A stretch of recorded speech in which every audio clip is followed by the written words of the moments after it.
lo hemos expuesto, digamos, básicamente orientados hacia, es como un freno en el camino un poco y algunas conclusiones específicas que hemos llegado luego de ejercer y ejecutar y asesorar varios de los proyectos que se han ejecutado en la ciudad de Bogotá y en otras ciudades. Y fundamentalmente estamos orientados a una conclusión que hemos venido llegando, digamos, a través de nuestro ejercicio de la práctica, y básicamente está orientado hacia dos funciones específicas que están ligadas en el tema, digamos, del agua y la vida como componentes esenciales, y que de una u otra forma están vinculados con el tema de la vegetación y su vinculación y su integración con la infraestructura. El día martes presentó el ingeniero Eduardo León, él presentó la primera parte, es el agua, y es una serie, digamos, de análisis que hemos realizado ya en mediciones durante 2 años en el Laboratorio de Ensayos Hidráulicos de la Universidad Nacional, en el que se está evaluando fundamentalmente lo que es la retención y la atenuación en los tiempos de descarga de un sistema vegetalizado de agua pluvial. Es básicamente una preocupación, pues, que nosotros tenemos, porque pues nosotros siempre hemos tenido un poco en la mente cuando pensamos en el planeta Tierra como un planeta entre comillas verde o un planeta azul. Incluso el planeta azul es como se reconocería, digamos, de alguna medida o en alguna forma como una condición, digamos, de este tipo, digamos, de este planeta en el sistema solar. O sea, es un planeta, supuestamente es un planeta de agua. Las imágenes siempre satelitales que le muestran a uno la Tierra lo muestran como un planeta que tiene 71% de su superficie cubierta en agua, y pues obviamente es un recurso, digamos, vital en todo el desarrollo de la vida de este planeta. Pero pues cuando ya se mira en términos ya no de superficie sino de volumen, esas condiciones varían y son de una manera bien diferente a lo que uno preconcibe. O sea, el volumen es un valor bien diferente. Ustedes se van a dar cuenta que en la imagen está la imagen del globo terráqueo. Esta es una imagen que han trabajado unos profesores de la Universidad de Michigan, y en términos de volumen uno encuentra, digamos, proporciones bastante, digamos, llamativas, porque este es el globo terráqueo y ustedes pueden ver tres grandes, tres pequeñas superficies que equivalen al volumen del agua que hay en la Tierra. El volumen grande es el agua salada, básicamente son los océanos. El que le sigue es el agua, la proporción de lo que es el agua dulce, y la más pequeña es el agua dulce a la cual nosotros tenemos acceso. Entonces, si nosotros vamos y miramos cuál es en realidad, digamos, en términos de cifras o de datos específicamente a lo que nosotros estamos vinculados, ustedes se van a dar cuenta que es un tema, digamos, que aunque es un recurso renovable, no es el recurso de mayor tenencia, digamos, de disponibilidad a nivel del mundo. Es muy claro que muchas de las revoluciones que se enmarcan en un futuro van a estar relacionadas no exactamente con el petróleo, sino con el recurso hídrico. Entonces, de todo el 100% de agua que existe a nivel del mundo, el 96.5% del agua es un agua salada. El 2.52% es agua dulce,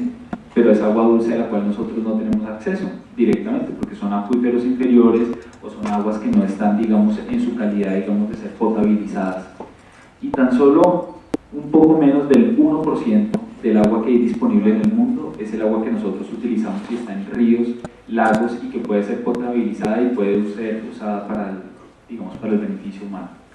En ese sentido, el agua es un tema y es un recurso extremadamente vital, y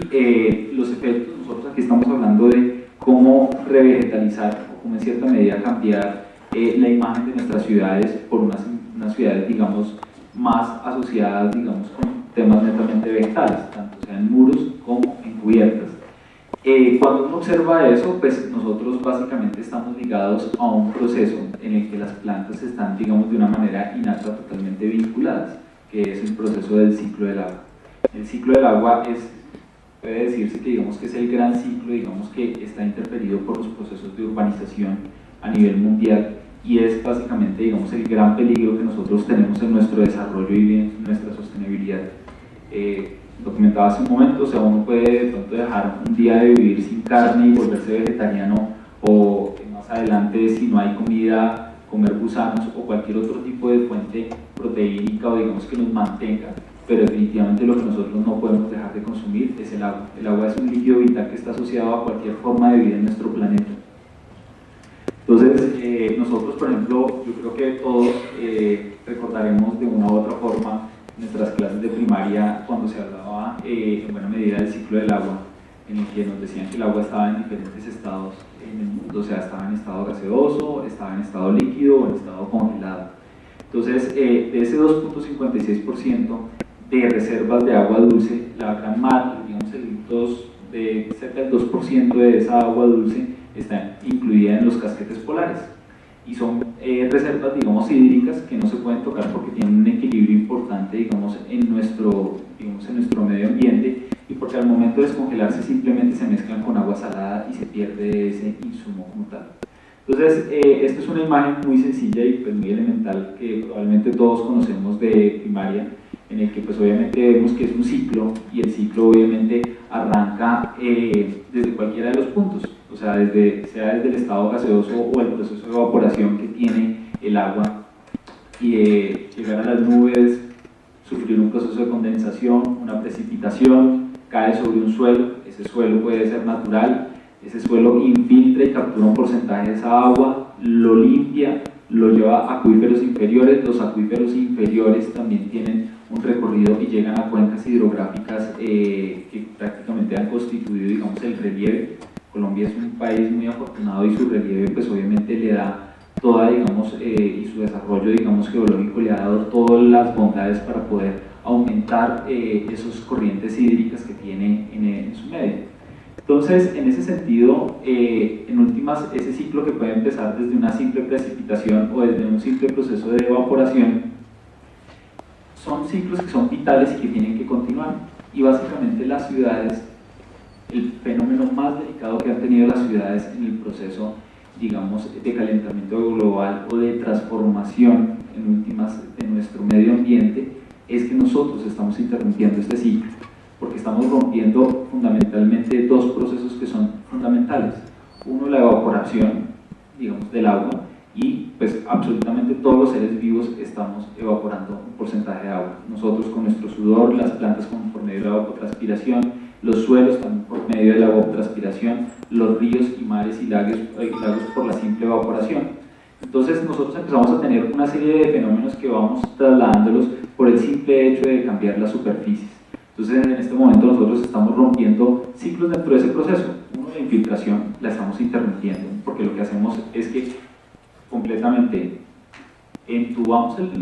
el agua lluvia, entubamos el agua, digamos, en exceso que tenemos, el agua que nosotros utilizamos como agua servida, sean aguas grises o aguas negras, lo que hacemos es entubarlo. Toda la solución es entubarlo y llevarlo a una cuenca hidrográfica que nunca se ha, digamos, construido a partir de esos caudales que le llegan conectados a un tubo. Hace mucho tiempo se dieron cuenta, fundamentalmente, digamos, en países europeos, que los problemas de las inundaciones están conexos a un proceso de urbanización, porque es que le estamos conectando a los ríos unas grandes cantidades y unos grandes volúmenes de agua que nunca habían preconfigurado el cauce original de una cuenca hidrográfica, y lo que se hace es que se desborda en la medida en que hay grandes superficies a nivel mundial que lo que hacen es aumentar la escorrentía urbana y aumentar los caudales. Entonces, en ese sentido, este ciclo es un ciclo que se ha venido, digamos, alterando por los procesos de la urbanización. Cada vez, digamos, los fenómenos que son mucho más interesantes, como el refrescamiento, digamos, en los ambientes frescos, no solamente saludables en términos de calidad del aire, sino si ustedes van a un parque, si ustedes van a una zona suburbana, a una zona rural, ustedes se van a dar cuenta que hay un tema, digamos, de que las condiciones atmosféricas le hacen sentir en un espacio mucho más fresco, cosa que obviamente no existe, y es precisamente porque está ligado a un continuo proceso de este ciclo del agua. Entonces, este ciclo, digamos, para nosotros ha sido vital, y cuando uno lo empieza a mirar, este es el caso, digamos, las comparaciones son odiosas, y de pronto otros conferencistas lo han mencionado. Esto es una simple imagen satelital de Bogotá, tenemos un colegio de los de la Secretaría, un parque, pero si ustedes se dan cuenta en proporción, es una zona, digamos, Bogotá es una zona de una ciudad que tiene pocas superficies verdes, pocas superficies blandas, y nuestra condición lacustre que tuvo originalmente la sabana hace que la infiltración sea muy baja. Entonces, en ese sentido, pues en realidad nosotros tenemos un reto bastante grande, y es importante un poco hacer esas comparaciones, porque si ustedes miran en la misma proporción de la escala, este es un sector urbano de la ciudad de Stuttgart, en Alemania, muy en la misma zona, abarcando, digamos, la misma área, digamos, haciendo la lupa en Google Earth de la misma forma, y ustedes se van a dar cuenta que la proporción entre lo que se ocupa y lo que se deja libre es totalmente sustancial. En ese sentido, el POT de Bogotá había formulado en el año 2000 llegar a 6 metros cuadrados de zona verde por habitantes. Las cifras obviamente no llegan a eso después de 13 años de haber, digamos, arrancado el POT.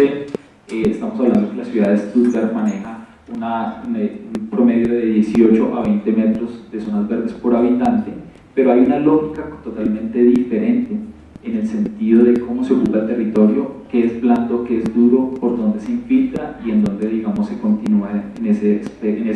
ciclo del agua. Entonces, en ese sentido nosotros tenemos pues obviamente retos bastante importantes, porque pues Stuttgart, una de las ciudades, digamos, con mayor cantidad de techos verdes en Alemania, tiene una población de 613.000 habitantes, mientras nosotros estamos en 7 millones, sobre los 7 millones de habitantes. Entonces es un tema bastante delicado, porque pues nosotros tenemos una manera y una lógica de ocupar el territorio bien diferente, y estamos alterando ciclos que son vitales dentro de la vida. Entonces ese ciclo que, digamos, de manera lógica se ve, digamos, en ciudades como Stuttgart, en el caso básicamente de nosotros en Bogotá, básicamente lo estamos cortando. Y no es el caso de Bogotá puntualmente, es en general el caso latinoamericano, porque es una ciudad, digamos, de lógica de ciudad compacta, y en donde básicamente estamos cambiando todos los materiales blandos y permeables por materiales duros y materiales impermeables. En ese sentido, la reflexión que nosotros hemos venido, digamos, evacuando es que nosotros ya tenemos efectos tan grandes como la simple incapacidad, digamos, urbana de drenar esta ciudad, por ejemplo.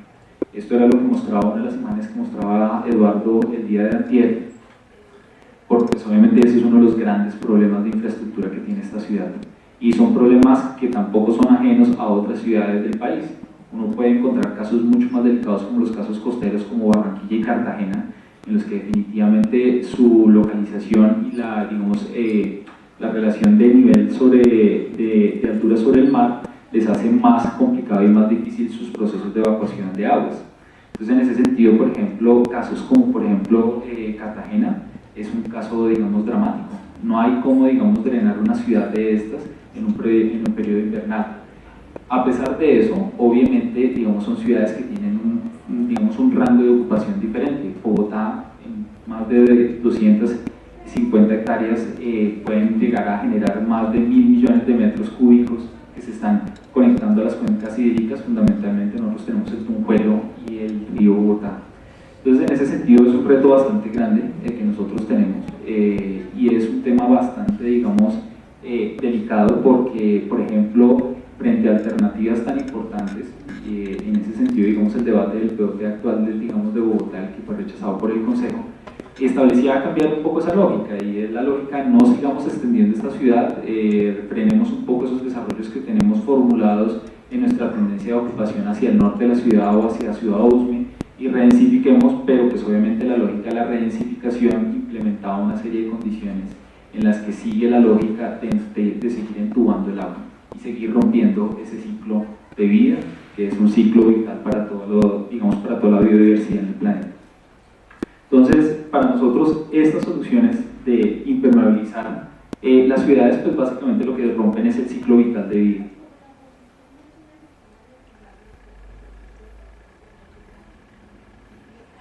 Entonces,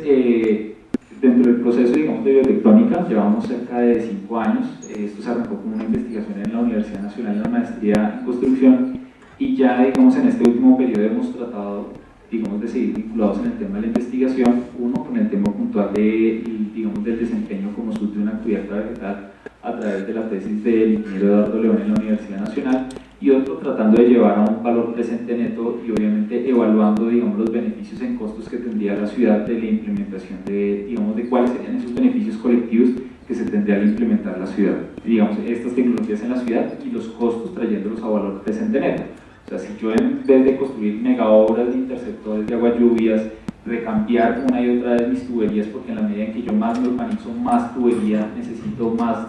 dragado del río Bogotá necesito, más capacidad, digamos, para evacuar el agua, digamos, de esta ciudad requiero. Entonces, pues obviamente son costos que, aunque no salgan directamente, digamos, de los bolsillos nuestros, son presupuestos que salen de nuestros impuestos, digamos, que salen de los impuestos de la ciudad, o de partidas presupuestales que se podrían estar orientando hacia nuevas o digamos hacia otras contingencias más importantes. Entonces, en nuestro proceso ya de ejecución de los proyectos hemos seguido una tarea lineal, y es ver los ciclos de vida asociados a lo que nosotros estamos haciendo, los ciclos de vida de los materiales que nosotros utilizamos, y en últimas la integración entre estos ciclos de vida y estos ciclos de los materiales. Entonces, lo que ha procurado, digamos, en esta medida, digamos, Biotectónica en su proceso es básicamente generar un ciclo que está concentrado en básicamente darle un valor importante al ciclo de vida de los materiales y cómo esos materiales están asociados a unos ciclos de vida. Y esos ciclos de vida básicamente están orientados hacia las dinámicas y las actividades humanas y hacia los impactos que se están minimizando en el medio ambiente y lo que se puede generar de una manera ecoproductiva, de una manera mucho más bondadosa, si uno lo quisiera ver. Entonces, en ese sentido, un proyecto de cubiertas verdes pues involucra muchos actores, y básicamente también es un tema, digamos, cíclico, en la medida en que obviamente nosotros estamos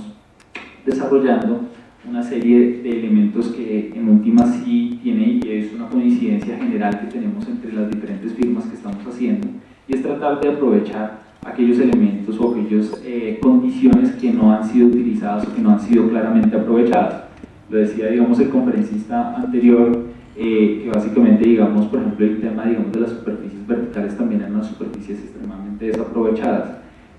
Las cubiertas igualmente lo son. Entonces, en ese sentido, digamos, tanto el espacio que se pone en donde se pone un techo, un jardín vertical, es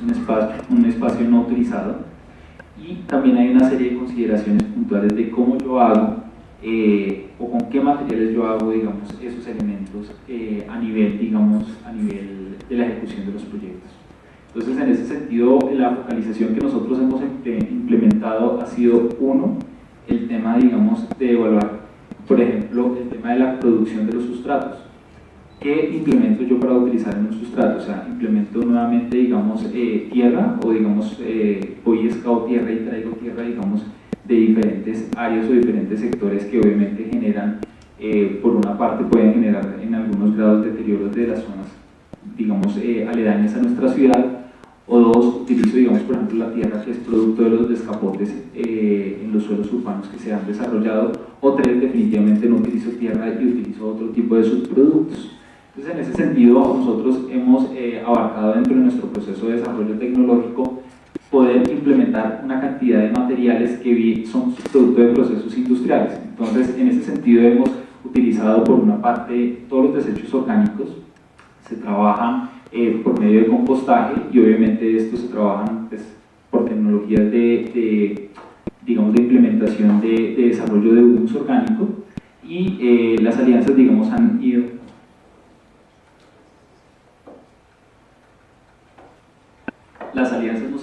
nos han permitido, por ejemplo, establecer contactos con diferentes plazas de mercado de la ciudad para poder recoger todo el subproducto de desechos orgánicos. Obviamente no todos los desechos orgánicos sirven para ser compostados o no son ideales, hay un proceso de clasificación que se hace sobre estos productos. Segundo, hay desechos industriales de diferente orden y de diferente gama. Nos hemos metido, digamos, en retos bastante interesantes, pero digamos que aún no tenemos en todos los casos, digamos, resultados, digamos, eficientes. Es el caso, por ejemplo, del ladrillo triturado, que lo hemos venido utilizando, de las diferentes ladrilleras que están localizadas fundamentalmente en el sector del Parque Entre Nubes, y eso es uno de los componentes de nuestros proyectos. El segundo es el poliestireno. El poliestireno, digamos que el icopor, que es un gran problema, digamos, en su proceso de reciclaje, también hace parte de nuestros sustratos y mejora algunas condiciones de aireación del sustrato o de capacidad de drenaje en la parte baja. Hemos utilizado obviamente las escorias, que utilizan diferentes tipos de cultivos, tanto flores como muchos, digamos, viveristas utilizan las escorias como un medio para aligerar. En esta medida, digamos, hemos tratado de ser muy selectivos sobre qué tipos de escorias tenemos, dado que en los procesos, por ejemplo, de revisión y evaluación que hemos hecho en las mediciones y en las tesis, en la tesis de Eduardo León, pudimos también adelantar con fondos que nos brindó el acueducto estudios de calidad del agua, y encontramos que, por ejemplo, los sustratos hechos con escoria estaban produciendo buena cantidad de los materiales pesados que se sedimentan en el aire, digamos, y quedan dentro del sustrato, pero estaban aportándole, digamos, materiales que no eran tan adecuados para el agua, digamos, para el agua lluvia que pasa a través de una cubierta vegetal. Entonces, en ese sentido, por ejemplo, también hemos empezado, digamos, a trabajar el coco y otros materiales, digamos, interesantes que han podido, digamos, cambiar por las posibilidades diferentes de su granulometría y empezar a excluir el componente tierra dentro de nuestros sustratos, no solamente en un tema de ligereza, sino en un tema también de, digamos, de amigabilidad con las raíces de las plantas. El plástico recuperado lo hemos utilizado de diferentes maneras, básicamente ha estado orientado a poder termoformar o inyectar acá en sitio, digamos, en Bogotá, los diferentes materiales de soporte, sean materiales de soporte para un muro vegetal, sean los sistemas de drenaje de una cubierta vegetal. Es un tema, digamos, bastante delicado. Nosotros actualmente constituimos Recibe con algunas de las otras empresas que hacemos parte, digamos, del medio, porque en últimas hay un tema de condiciones económicas que establece el mercado, pero nos parece, digamos, importante, uno, el desarrollo de tecnologías locales, dos, el aprovechamiento de los recursos actualmente. Entonces, cuando uno se pone a mirar estos ciclos de vida útil de los materiales, pues tienen una serie de consideraciones bien importantes en relación a los ciclos de vida. El primero, por ejemplo, el plástico recuperado es un proceso que antes de llegar a su inyección hace parte, digamos, a tres procesos previos. Uno, el reciclaje que hacen los clasificadores, algunos los hacen, digamos, algunos supermercados, otros son simplemente cadenas productivas familiares que existen, que básicamente no todo el plástico es igualmente recuperable. Entonces, en este caso, a nosotros nos interesa, por ejemplo, recuperar todo lo que hace parte, digamos, del polietileno de alta densidad. Hagan de ver, piensen un poco, digamos, en lo que son los envases más rígidos, como por ejemplo los del champú, son muy aptos, digamos, para los procesos que nosotros requerimos en los sistemas de drenaje. Entonces, en ese sentido, hay unas cadenas productivas que lo que hacen es seleccionar y reciclar el material. Hay una segunda cadena que lo que hace es peletizar y obviamente comprar y acopiar este material y peletizarlo. Hay un tercer proceso que es volver a fundir un plástico nuevo a partir de ese plástico peletizado. Y por último viene una cuarta cadena productiva, por ejemplo, en este proceso que ya lo hace la empresa termoformadora o la empresa, digamos, que inyecta, que es un tercer proceso. Entonces, en todo ese proceso no solamente existe un beneficio medioambiental porque estamos dejando de llevar recursos o basura, digamos, a que no se deteriore, porque el plástico obviamente pasará miles de años antes de que se puedan degradar y obviamente generarían un proceso, digamos, de deterioro y pues, de contaminación de los acuíferos. Por ejemplo, nosotros tenemos a Doña Juana, un relleno sanitario que está próximo, digamos, a también a llegar a un punto de capacidad, y hay un tema productivo, digamos, en Doña Juana. Uno es el metano como gas, pero el segundo es que en el proceso de descomposición de los diferentes residuos también se afecta la calidad de agua de los acuíferos inferiores. Entonces, el agua que nosotros tenemos en los acuíferos inferiores también se contamina, también es un agente contaminante en las cuencas hídricas, y posteriormente, obviamente, seguimos malgastando el 1% de agua que tenemos en el mundo para nuestra condición vital. El segundo, pues básicamente, digamos, es todos los procesos y las cadenas productivas que se empiezan a generar a través del reciclaje seleccionado, por ejemplo, del poliestireno,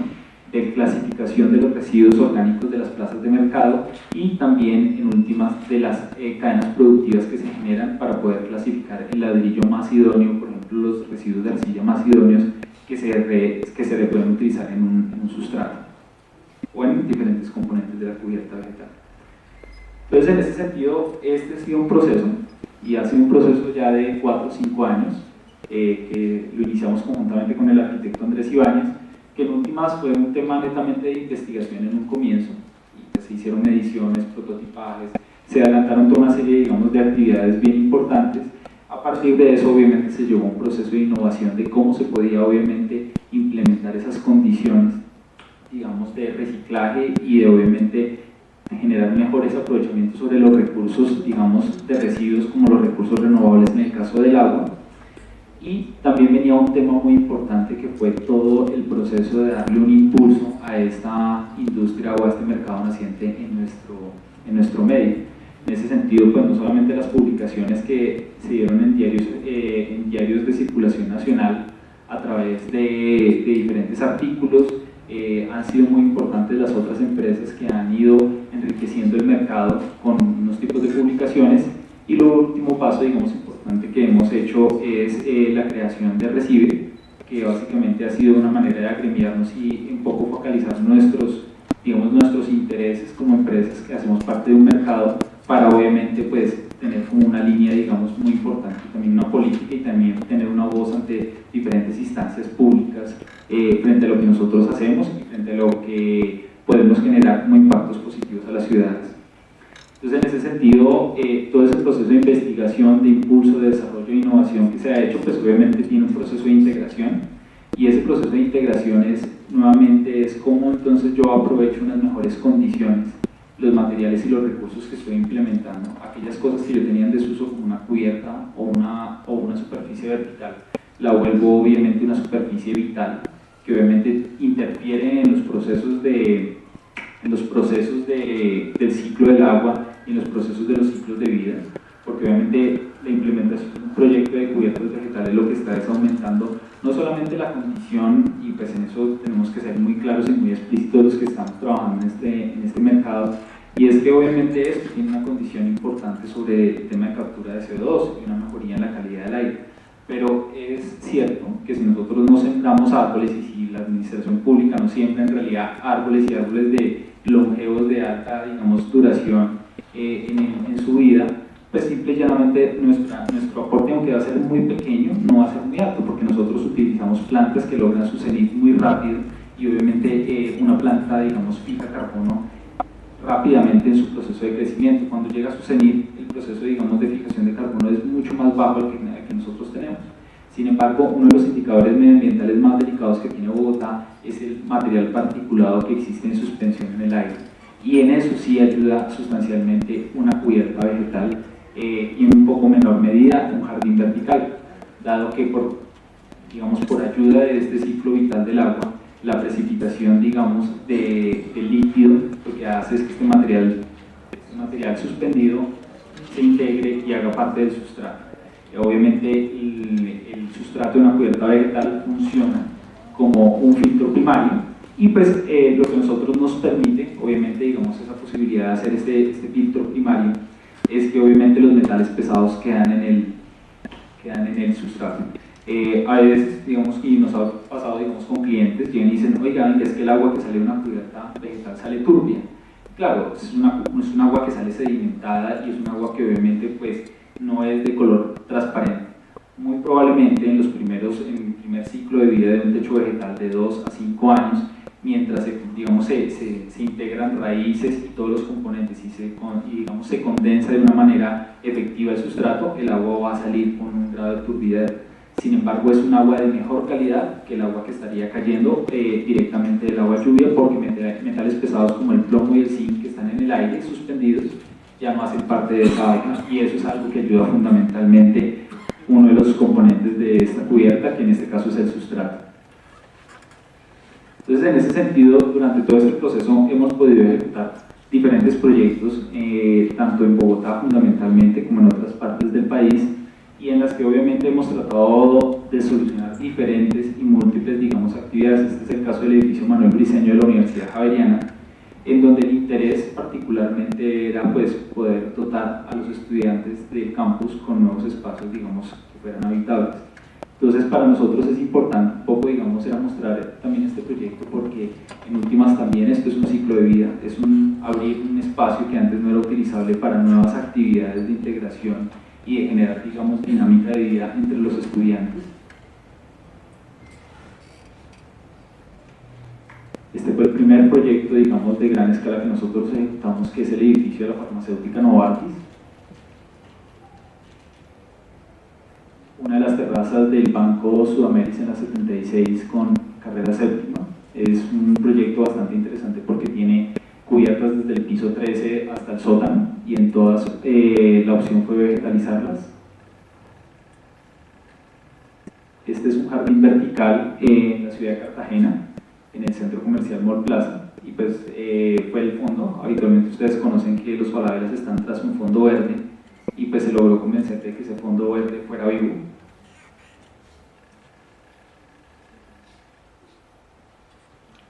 Este es el centro comercial La 14, y en este fue un ejercicio muy interesante en donde empezamos a tener un poco más de noción e importancia un poco sobre el tema del agua.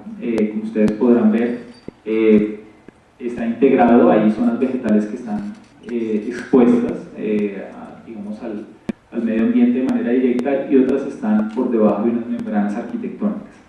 Lo que fue importante, digamos, dentro de este proceso, y pues en eso sí tengo una divergencia con algunas otras cosas que se han comentado en este foro, es que a mí sí me parece, digamos, muy delicado el hecho de pensar que un sistema de estos se va a mantener es con agua potable. Es muy delicado, o sea, es un insumo extremadamente, digamos, escaso, así lo veamos por todo lado y así estemos en un país y en un territorio premiado por la capacidad de lluvias y la hidrología que nosotros tenemos actualmente, pero es un recurso que uno no puede, digamos, someterlo a ser utilizado, digamos, con unos beneficios no netamente, digamos, ambientales o ornamentales. Entonces, en ese sentido, a mí sí me parece, digamos, que hay que entender cómo proceder con un paso, digamos, bastante delicado y pues que todas las empresas que estamos en este medio estamos procurando, y yo creo que es una preocupación constante, y es cómo hacemos para que esto se autosostenga y esto no implique unos costos de operación bastante altos para las personas que quieran implementarlos. Entonces, en este caso, digamos, en este centro comercial, frente a esa inquietud, se hizo una operación que me pareció, digamos, interesante, y es que ustedes se dan cuenta, digamos, en el proyecto, está pegado contra una cubierta de membranas que es de cerca de 5.000 metros cuadrados. Los puntos bajos son estos puntos que ustedes ven con estos mástiles. Esos mástiles lo que hacen fundamentalmente, y esas lenguas lo que están haciendo, es que ellas cogen toda el agua que cae de esta cubierta gigantesca, que es una cubierta de más de 5.000 metros cuadrados en una membrana, y lo que hace es que estos mástiles condensan el agua, o sea, aparte de su función estructural, tienen un núcleo vacío porque es un tubular, y esto está conectado con este elemento que es un tanque de agua. Entonces, a lo largo de 200 metros de recorrido, nosotros tenemos 18, digamos, tanques, que lo que hacen es que almacenan el volumen de agua, y obviamente en la secuencia sí existe una bomba, existe, digamos, unos elementos obviamente, digamos, dispuestos, pero pues fundamentalmente esta cubierta pues se alimenta con el agua lluvia que recircula en la misma cubierta, ni siquiera baja al sótano del proyecto y para tener que volver a subir, sino lo que hace es que esta misma cubierta lo que hace es filtra, limpia el agua y la recircula constantemente entre los diferentes elementos de la cubierta. Entonces, en ese sentido, lo que nosotros hemos visto de una manera, digamos, bastante particular y digamos de alto grado de importancia es cómo valorar ese insumo vital que es el agua, y cómo en última los proyectos no generan una incidencia, y obviamente nuestro compromiso es fundamentalmente uno, a la mejor utilización y el autosostenimiento y la autorregulación de estas cubiertas.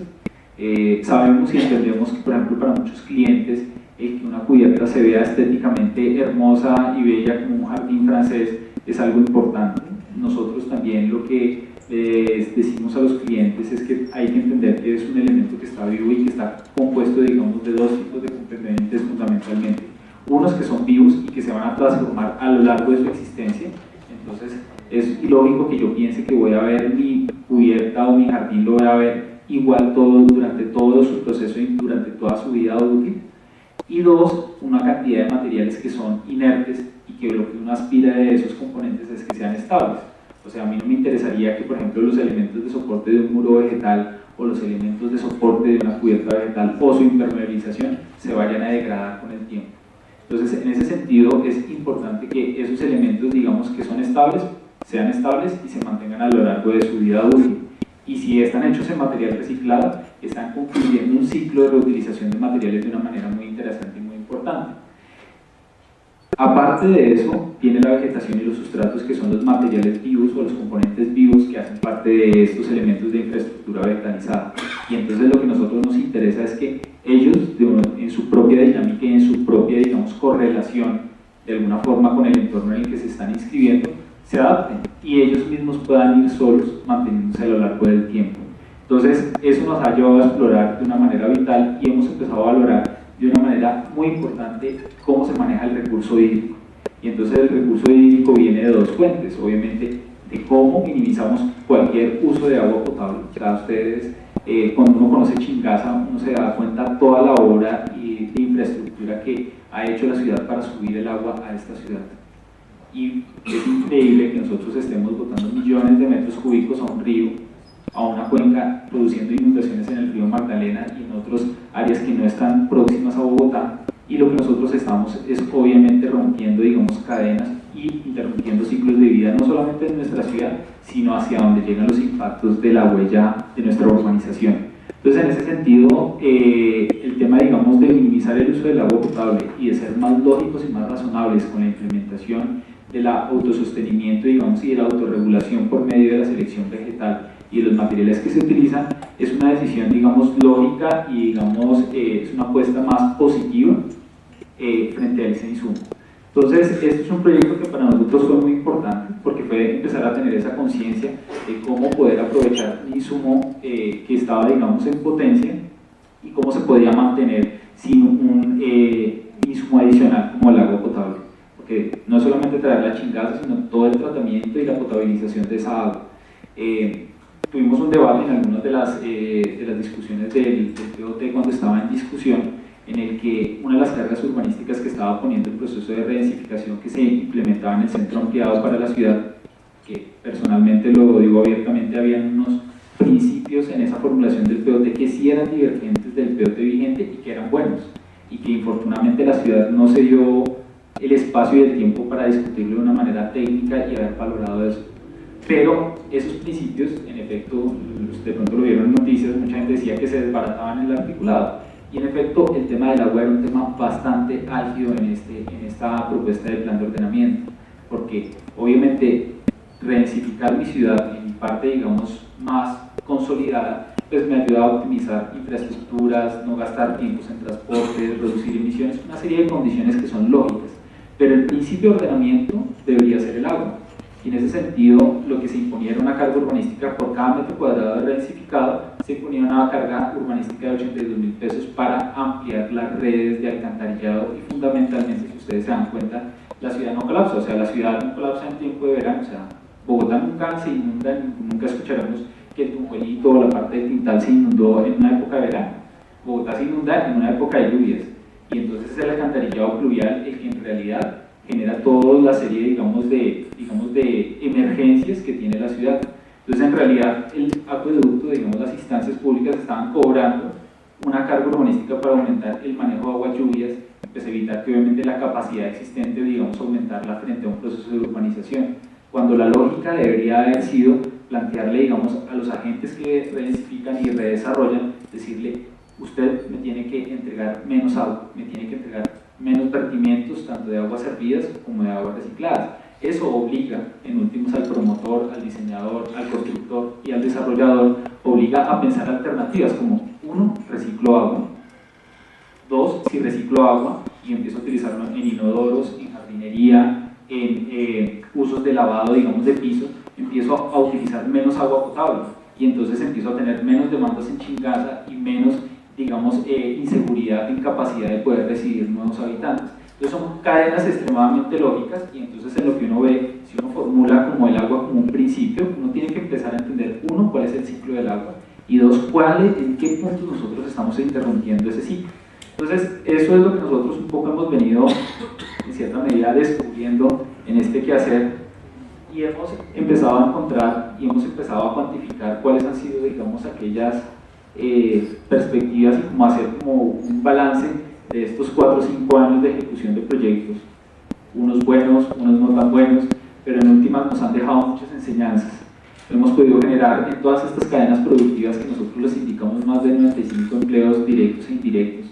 no solamente de las personas que trabajan para biotectónica e instalan nuestros sistemas y ejecutan los proyectos, sino de las personas que están reciclando el plástico, las personas que están clasificando los materiales en las plazas de mercado, las personas que lo están compostando.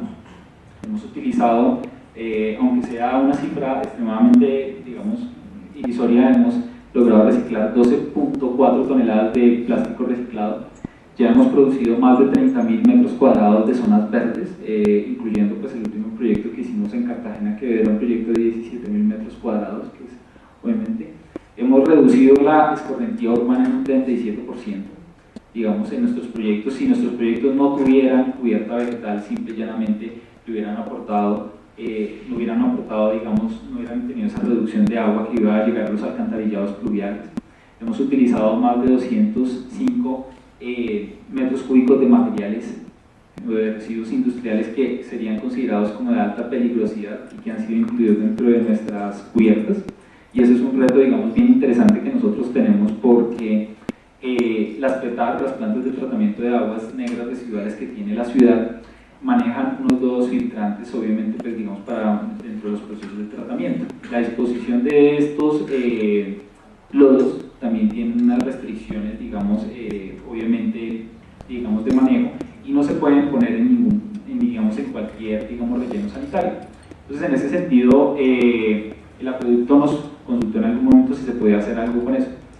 Nos pusimos a utilizar estos lodos en prototipajes, precisamente en la talla de ensayos hidráulicos de la Universidad Nacional,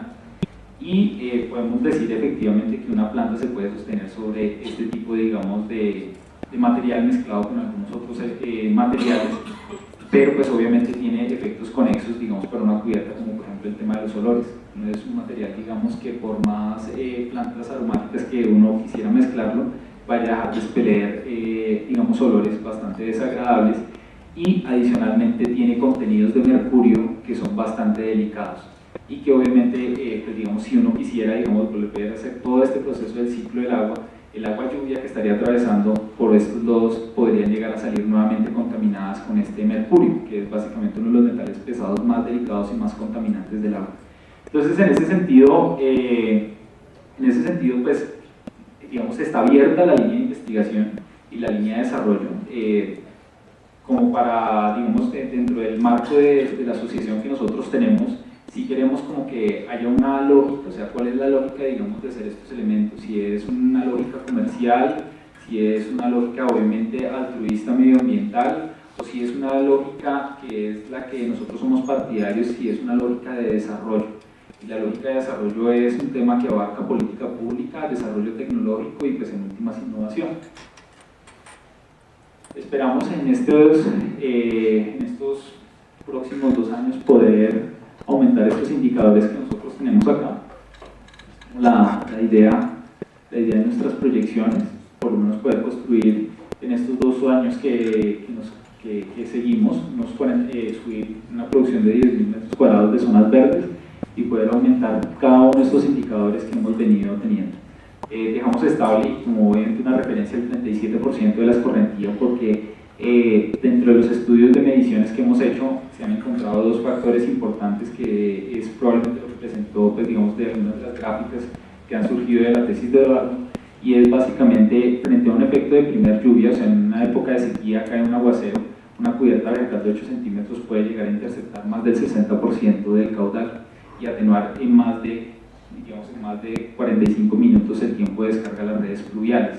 En un tiempo fundamental de invierno, obviamente el desempeño se reduce considerablemente porque pues, obviamente tiene un material que ya está colmatado de agua y si caen sucesivamente diferentes lluvias, pues no va a tener la misma capacidad de retención. Entonces, el promedio que llegamos de desempeño de diferentes cubiertas vegetales que van desde los 5 centímetros hasta los 20 centímetros es un 37%, y eso es lo que nosotros hemos empezado a construir como unos indicadores importantes de cuál es el desempeño medioambiental que tiene nuestra intervención en esta ciudad. Básicamente la idea es eso, la idea es pensar que estamos interfiriendo, digamos, con ciclos de vida bastante importantes. El más delicado para nuestro modo de ver es el ciclo del agua. Es un recurso renovable, pero no es el recurso más abundante que tenemos en nuestro planeta, y estas tecnologías bien enfocadas, bien orientadas, lo que nos permiten de una u otra forma es poder interactuar, poder restituir algunos ciclos de vida y fundamentalmente con procesos como la evapotranspiración, la limpieza del agua, la interceptación de caudal, pues lo que podemos generar es de una manera mucho más lógica reconstituir ese ciclo en los entornos urbanos. Esta es la imagen de la página de Recibe, no solamente, digamos, las empresas que estamos acá a pie de página en esta iniciativa en la que se encuentra Cotellado, Broncol y Arquitectura Más Verde. Invitamos a todas las personas que crean que este es no solamente un negocio, sino es una apuesta, pues para que se vinculen, para que, digamos, podamos hacer un espacio de agremiación, podamos tener una voz ante las instancias públicas para poder comentar todos los resultados de nuestras aplicaciones y de nuestras investigaciones, y en últimas, es una invitación para que ustedes entren, es www.recibe.org.